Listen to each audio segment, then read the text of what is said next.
नमस्कार। एक बहुत ही इंपॉर्टेंट न्यूज है कि सेंटर गवर्नमेंट ने अप्रूव कर दिया है 8th पे कमीशन को बनाने का, गठन करने का। मतलब now the 8th pay commission will be created which is going to recommend the salary adjustment for the centre government employees, जिससे केंद्रीय सरकार के एम्प्लॉइज की सैलरी अब बढ़ेगी। आज के दिन अनाउंसमेंट हुआ है, अप्रूवल मिला है कैबिनेट का, बट डेट, जिस तारीख को ये कमिटी बनाई जाएगी, ये कमीशन बनाया जाएगा, दैट इज नॉट मेंशन्ड। तो अभी डिस्क्लोज नहीं किया गया है। फिलहाल आज की खबर हम देखते हैं। हमारे मिनिस्टर, यूनियन मिनिस्टर अश्विनी वैष्णव जी ने अनाउंसमेंट करी है आज 16 तारीख को कि हम अब अगला पे कमीशन, जिसपे सवाल या निशान उठ रहे थे कि एक्चुअली ये इंडिया में डेवलप बना किया भी जाएगा, लाया भी जाएगा या नहीं लाया जाएगा, तो अब उस पर फैसला आ चुका है। जी हाँ, ये बनाया जा रहा है।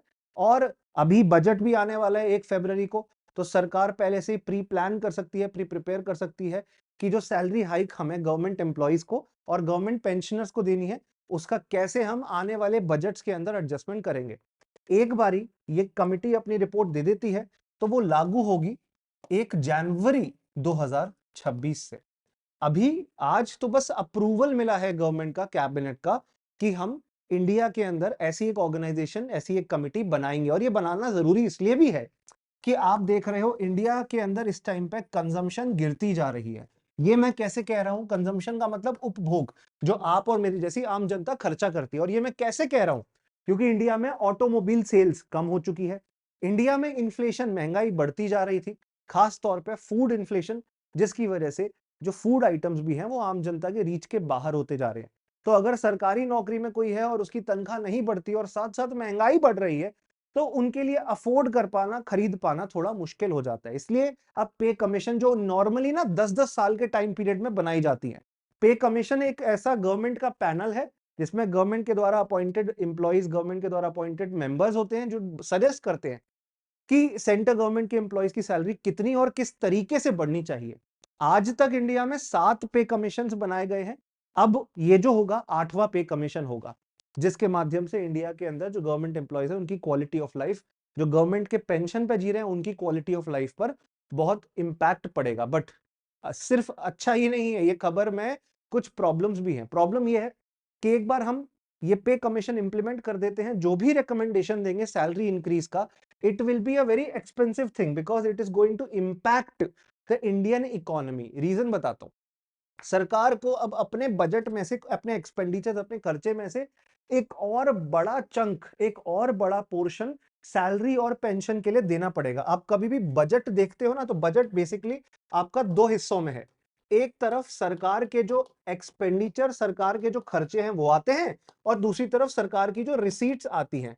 अब गवर्नमेंट जो खर्चा करती है वो दो तरीके से होते हैं। एक होते हैं शॉर्ट टर्म, जो हर साल करने होते हैं, और एक होता है लॉन्ग टर्म, जो सिर्फ एक बारी आपने किया, कुछ लंबे समय तक उसका फायदा मिलता है। जैसे आपने रोड्स बनाई, जैसे आपने हाईवे बनाए, जैसे आपने स्कूल्स बनाए, हॉस्पिटल्स बनाए, such things are infrastructure based things, are part of the long term expenditure, जिसको आप कैपिटल एक्सपेंडिचर भी कहते हो।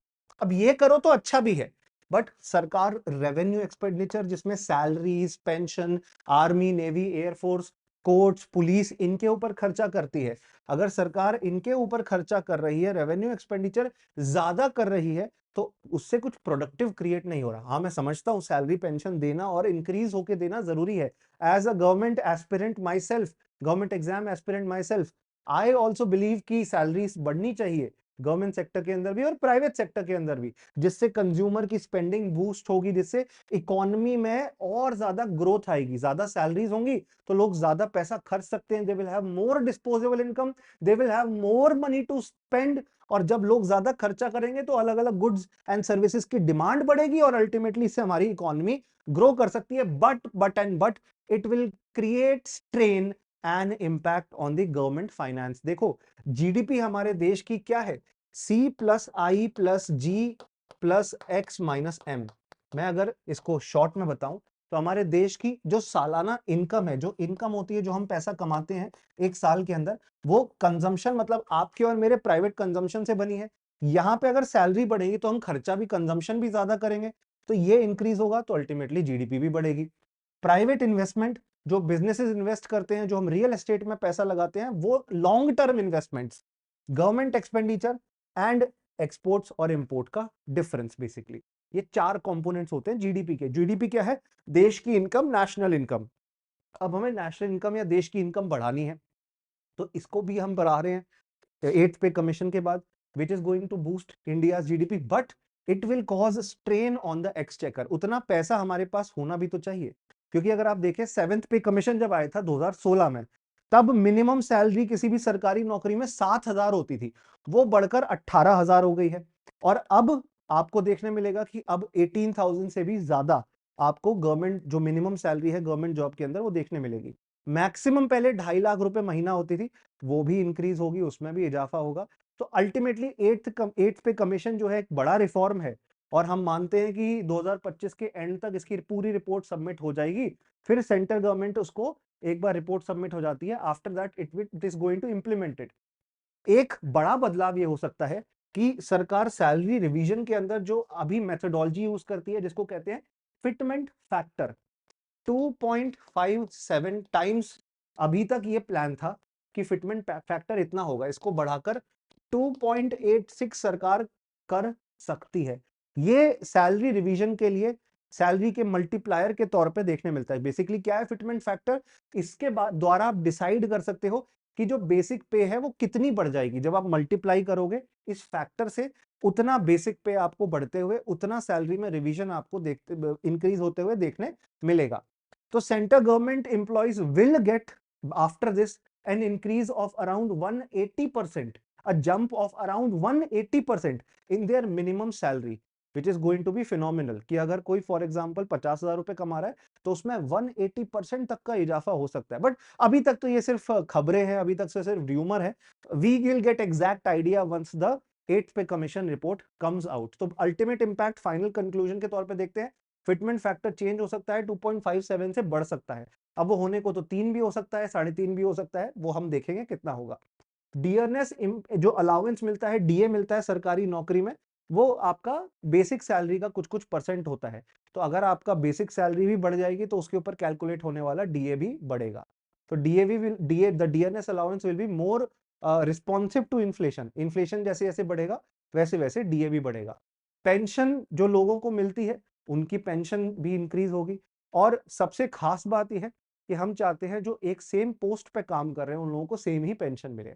लोगों को जो हाउसिंग अलाउंस, जो ट्रैवल अलाउंस मिलता है, उसमें भी चेंज होते हुए आपको देखेंगे। तो बहुत सारे बड़े बड़े बदलाव आने वाले हैं इससे। डेफिनेटली वर्कर्स भी मोटिवेटेड होंगे, their productivity will increase, their efficiency will increase. और मैं एक सजेशन अगर सरकार को दूं, तो सरकार अगर पेमेंट या सैलरी डिसाइड करे तो परफॉर्मेंस बेस्ड पे नाम का एक फिनोमिना लेकर आए। अब आप कहोगे सर परफॉर्मेंस बेस्ड पे का मतलब है कि इंडिया के अंदर वर्कर्स जिस हिसाब से काम कर रहे हैं उनको उस हिसाब से सैलरी मिलनी चाहिए। जो अच्छा काम कर रहा है, अच्छा परफॉर्म कर रहा है, उस हिसाब से उन्हें सैलरी मिले। सरकारी नौकरी में अगर ये मीट्रिक आ गया, तभी लोग ज्यादा एफिशिएंसी और ज्यादा प्रोडक्टिविटी के साथ काम करेंगे, काम चोरी नहीं होगी। जैसे प्राइवेट सेक्टर के अंदर इंक्रीज होती जाती है परफॉर्मेंस के हिसाब से सैलरी, वैसे ही हम इंडिया के अंदर गवर्नमेंट जॉब्स के अंदर भी आने वाले टाइम में परफॉर्मेंस बेस्ड पे देख सकते हैं। ट्रेड यूनियंस की, वर्कर्स की काफी टाइम से मांग चल रही थी कि सैलरी बढ़ाइए, और अब जाके वो मांग पूरी हो रही है। एम्प्लॉइज को भी समझना होगा कि अगर सैलरीज उन्हें बढ़ के मिलेंगी तो वो देश की सेवा का काम कर रहे हैं। There has to be some accountability. अगर आप देश की सेवा के लिए काम कर रहे हो तो अकाउंटेबिलिटी भी बढ़ना बहुत जरूरी है, क्योंकि अगर जो वर्कर्स अच्छा काम कर रहे हैं, जो मेरिटोरियस परफॉर्मेंस दे रहे हैं, उनको ज्यादा सैलरी मिल रही है, उनको अच्छा परफॉर्मेंस के हिसाब से पैसा मिल रहा है, तो ये मोटिवेट करेगा सिर्फ उन वर्कर्स को ही नहीं, बाकी वर्कर्स को भी, to perform more and to perform better. तो ये बड़ा चेंज आ सकता है after the introduction of the 8th pay commission. और सरकार के रिसोर्सेज का इससे काफी अच्छे तरीके से यूज हो सकता है अगर हम 8th पे कमीशन के अंदर ये परफॉर्मेंस बेस्ड पे का कॉन्सेप्ट लेकर आते हैं। आपका शुक्रिया इस वीडियो को देखने के लिए। आप सबको मैं बता दूं, टेलीग्राम ग्रुप है जिसपे आप जुड़ सकते हैं, वो है CSE with Vasu sir. This is the Telegram group, CSE with Vasu sir. You can find me on Instagram on the handle vasu.katara, vasu.katara। शुक्रिया इस वीडियो को देखने के लिए, बहुत बहुत धन्यवाद। आपसे मुलाकात एक नए सेशन में बहुत जल्द होगी। गुड लक, जय हिंद, जय भारत। निर्णय IAS के कोर्सेज की सारी जानकारी आपको यहाँ मिल जाएगी। आप मेरे साथ जुड़ के अपनी इंफॉर्मेशन प्राप्त कर सकते हैं। Good luck to all of you, goodbye, take care.